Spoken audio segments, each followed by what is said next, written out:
Let's open the book on this. Today in Salt Lake City, Park City Mountain says it will close early after a winter of record heat and low snowfall.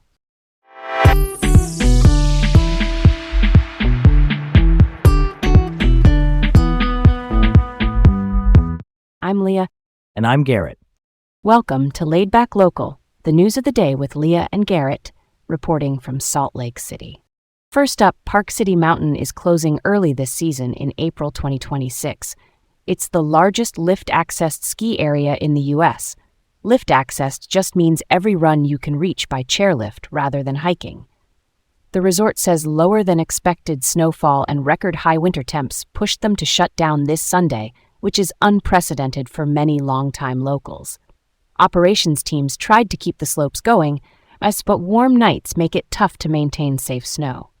This is part of a broader pattern we've been seeing. Climate change is shortening and making winter seasons less reliable, and that ripples through our local economy because fewer ski days can mean slower weeks for hotels, restaurants, and seasonal workers in Summit and Salt Lake counties. Yeah, that checks out and it stings. When Utah logs its hottest winter on record, that's not just trivia for a weather app. The long-term warming trend driven by greenhouse gases is basically moving the goalposts for snow, and on the ground, that means fewer paychecks for lifties, ski instructors, shuttle drivers, you name it.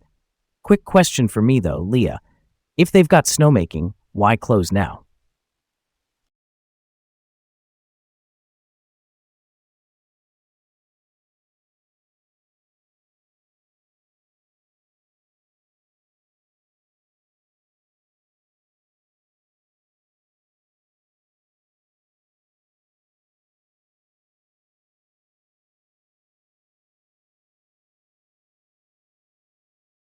All right, let's roll on. Next up, near Ogden in March 2026, an agent from ICE, that's Immigration and Customs Enforcement, working with the Utah Highway Patrol, broke a car window during an arrest. An 18-year-old U.S. citizen in the vehicle recorded the moment, and the video spread fast on social media, which has fueled debate about use of force. Basically, how much force is reasonable or necessary in immigration operations? People are asking hard questions about tactics and transparency. That video is intense. You can hear the panic, and that's a human moment that lands with people. I get why it sparked scrutiny meaning close public inspection, and these joint operations with state troopers tend to raise questions about roles and responsibilities. I'm curious, too, why the window break in that instant?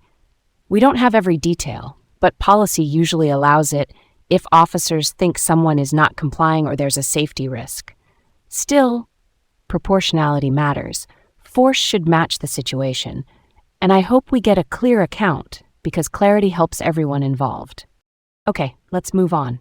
Washington County's former sheriff, Nate Brooksby, resigned in March 2026 after allegations of sexual harassment and interfering with investigations. Interference here means actions that could influence or derail an active case. The county agreed to pay him $100,000 in severance, and that payout raises big accountability questions for a law enforcement office that asks the public for trust every day. That's something to chew on, huh?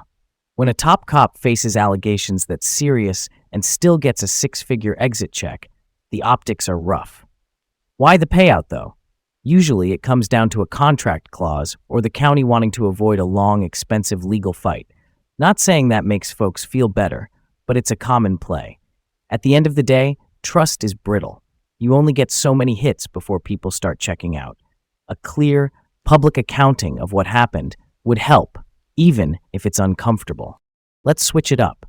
Douglas Stewart Carter, a Utah death row inmate whose 1985 murder conviction was overturned in 2025, is back in court seeking to have his case dismissed this April.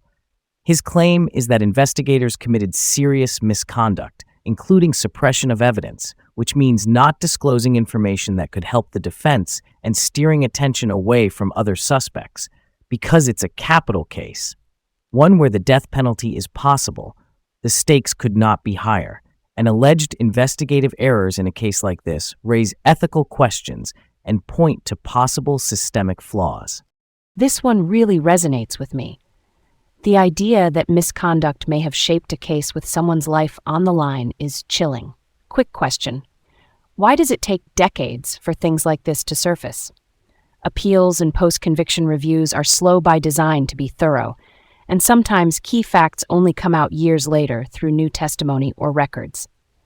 I'm not saying that's good enough, just that the machinery moves carefully.